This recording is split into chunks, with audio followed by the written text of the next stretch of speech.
Ada sebuah film yang berjudul Interstellar. Di film itu memperlihatkan kondisi bumi yang semakin rusak. Tanah mulai mati, tanaman gagal tumbuh, debu menutup langit, dan manusia perlahan kehilangan harapan. Di dunia seperti itu, bertahan hidup bukanlah pilihan, tapi kewajiban.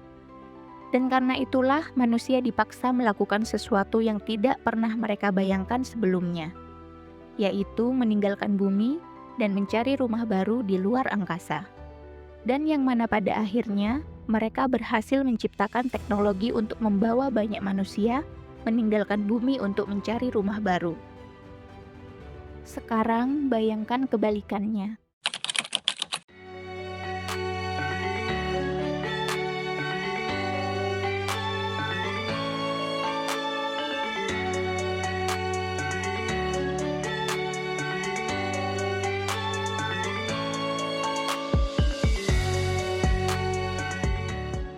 Sebuah dunia di mana tanah selalu subur, air selalu tersedia, tanaman bisa tumbuh meski tanpa usaha besar. Tidak ada musim dingin ekstrim, tidak ada tekanan yang memaksa manusia berubah. Pertanyaannya sederhana, di antara dua dunia itu, mana yang akan melahirkan peradaban yang lebih maju? Tapi ini bukan cuma soal film, ini tentang dunia nyata. Kenapa negara seperti Jepang yang terus diguncang gempa dan Belanda yang selalu terancam banjir justru menjadi salah satu negara paling maju di dunia? Sementara negara seperti Indonesia yang tanahnya subur, yang alamnya kaya, tidak berkembang dengan kecepatan yang sama. Apakah mungkin penderitaan adalah syarat untuk kemajuan? Atau kita selama ini salah memahami bagaimana manusia berkembang? Nah, di video kali ini, kita akan membahas semua fenomena tadi dari sisi sains dan antropologi. Bersiaplah dan selamat menyaksikan.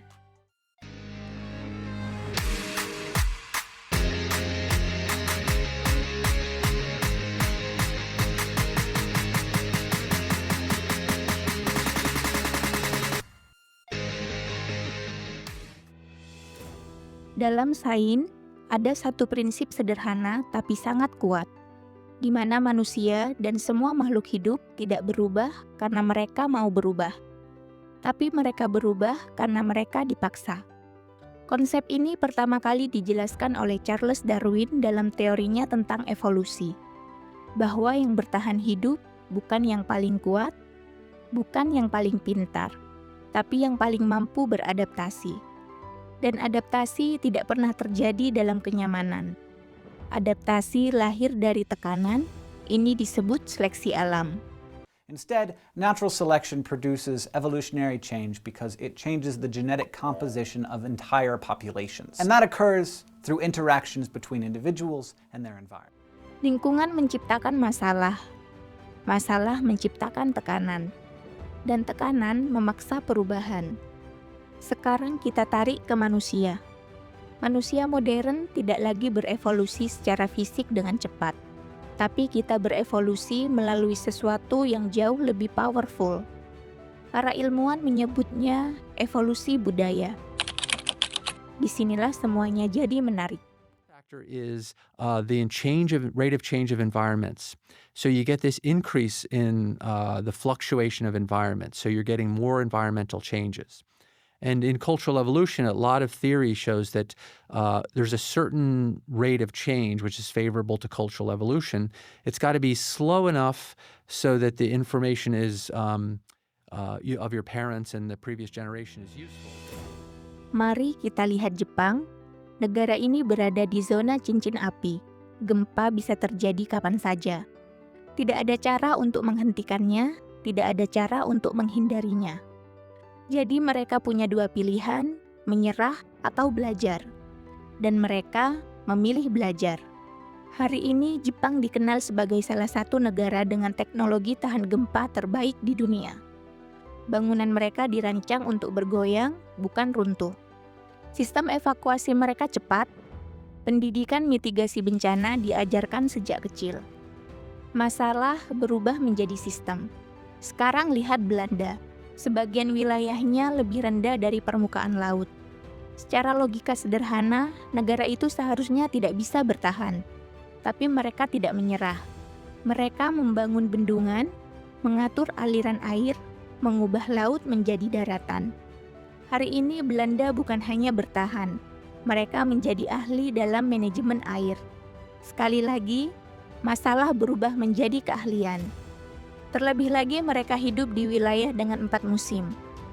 Saat musim dingin, hampir tidak ada makanan dari alam, dan suhu ekstrim juga akan mengancam nyawa mereka. Sehingga mereka dipaksa melakukan perencanaan matang untuk bertahan hidup saat musim dingin. Ini menjadikan mereka terbiasa berpikir dan melakukan tindakan yang terencana. Sekarang kita pindah ke wilayah tropis. Di negara seperti Indonesia, alam menyediakan banyak hal. Tanah subur, air melimpah, makanan bisa tumbuh hampir sepanjang tahun. Secara kasat mata ini adalah keuntungan besar. Tapi disinilah muncul pertanyaan yang tidak nyaman. Apa yang terjadi ketika manusia tidak dipaksa untuk berubah? Dalam antropologi, ada gagasan bahwa budaya manusia dibentuk oleh lingkungan. Antropolog seperti Marvin Harris menjelaskan bahwa kondisi material menentukan cara hidup manusia. Di lingkungan yang keras, manusia belajar bertahan. Di lingkungan yang nyaman, manusia tidak selalu harus berubah. Dan perlahan, tanpa disadari, cara berpikir ikut terbentuk. Bukan lebih buruk, bukan lebih baik, tapi berbeda. Di titik ini, banyak orang membuat kesimpulan yang salah. Mereka bilang, berarti orang di negara maju lebih pintar. Padahal itu tidak benar. Perbedaan terbesar bukan di otak, tapi di sistem. Ekonom seperti Daron Acemoglu menjelaskan bahwa kemajuan suatu negara ditentukan oleh institusi. Hal ini dijelaskan dalam bukunya yang berjudul Why Nation Fail. Jadi yang membuat suatu negara menjadi maju bukan karena cuacanya yang nyaman dan juga bukan karena tanahnya yang subur, tapi karena pendidikan, penerapan hukum, dan organisasi masyarakatnya. Artinya lingkungan hanyalah awal cerita, yang menentukan akhir cerita adalah bagaimana manusia meresponnya. Sekarang kita masuk ke sisi yang lebih teknis. Lingkungan tropis memang punya tantangan sendiri. Udara yang lembab di wilayah tropis memungkinkan jamur, bakteri, dan virus berkembang dengan baik. Di dalam tropikal basah gitu kan, udah panas, basah, lembab, segala macam. The level of microbes microbes itu jauh lebih tinggi. Itu bisa 100 kali lipat variasi. Hal ini menyebabkan orang-orang yang hidup di wilayah tropis harus menghadapi beban penyakit lebih tinggi, karena bakteri dan virus lebih mudah berkembang. Sehingga tubuh manusia harus bekerja lebih keras untuk melawannya. Jadi kita tuh dealing with parasite banyak banget, sehingga energi yang kita consume itu akan banyak dihabiskan untuk fighting the parasites. Dan itu efeknya apa? Ke tinggi badan. Dan hal ini yang membuat pertumbuhan mereka terhambat. Jadi jangan kaget jika orang di negara tropis tubuhnya lebih kecil daripada orang-orang di negara 4 musim.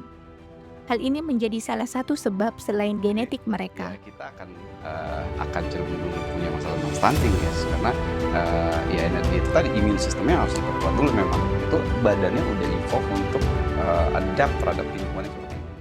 Hal ini juga menjelaskan kenapa orang-orang di negara tropis lebih banyak memiliki budaya mistis.